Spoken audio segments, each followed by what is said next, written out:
Dan saya Tulis Mita, saya Laura Fariza, saya Anissa Ramadhani, Saya Nisa Nabila. kami dari kelompok 5, mata kuliah psikologi pendidikan, di mana kami menggunakan aliran psikologi kognitif. Kalian tahu nggak sih yang beredarnya berita sekarang tentang kurangnya pemahaman siswa dalam membaca dan menulis? Oh ya, aku juga ada baca di berita itu kalau misalnya pelajar dan siswa zaman sekarang itu nggak bisa membaca jam analog.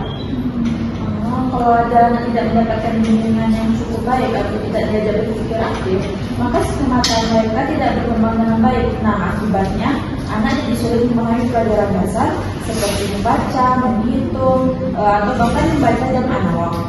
Sebelum kita bahas kasus ini lebih lanjut, seperti yang kita tahu dalam dunia pendidikan, belajar adalah aktivitas utama yang harusnya dilakukan oleh siswa maupun pelajarnya. Untuk gunanya itu mempelajari, memahami, ataupun mengetahui banyak hal. Dalam teori kognitif sendiri itu menekankan penggunaan pikiran untuk mengingat, mengolah, dan juga menyimpan informasi. Dalam tokoh-tokoh psikologi kognitif itu ada 3. Yang pertama itu Iden Piaget, yang kedua itu ada Ausubel, dan yang ketiga ada Brunner. Nah, di sini kami menggunakan teorinya si Iden Piaget ini, di mana struktur kognitif itu berupa skemata yang memungkinkan individu untuk memahami dan merespons stimulus melalui kerja skema-skema tersebut. Nah, Iden Piaget sendiri itu menyebutkan bahwa ada 3 prinsip utama. Yaitu yang pertama ada belajar aktif, yang kedua belajar melalui interaksi sosial, dan yang ketiga belajar melalui pengalaman sendiri. Oke, jadi belajar kognitif itu ada 2. Yang pertama teori pengolahan informasi. Teori ini menjelaskan bahwa informasi harus dipindahkan ke memori jangka panjang agar tidak mudah terlupakan. Yang kedua, teori konstruktivisme. Teori ini menekankan bahwa peserta didik itu harus membangun pengetahuan melalui pengalaman dan interaksinya. Adapun ciri-ciri aliran belajar kognitif itu yang pertama mementingkan peranan kognitif, yang kedua mementingkan kondisi waktu sekarang, yang ketiga mementingkan pembentukan struktur kognitif, yang keempat mengutamakan keseimbangan dalam diri manusia, yang kelima mengutamakan insight. Nah, masalah anak yang bisa membaca seperti kurangnya guru, terutama guru khusus anak-anak BK.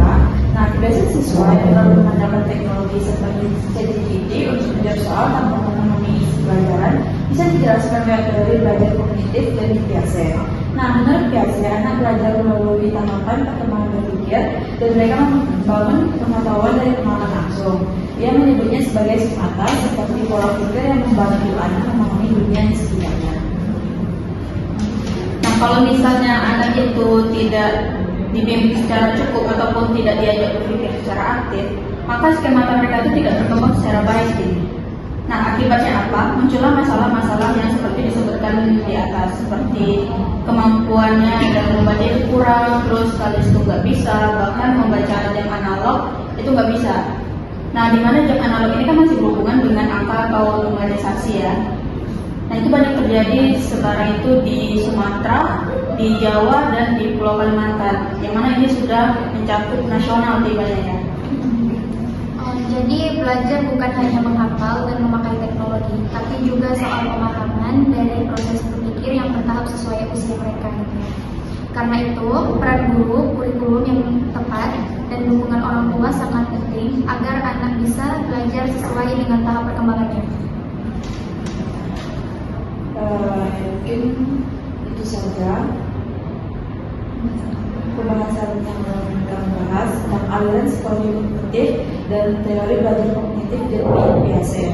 Nah, itu saja pembahasan dari kelompok kami tentang aliran psikologi kognitif dan teori belajar kognitif dari Piaget. Sekian dari kami. Assalamualaikum warahmatullahi wabarakatuh.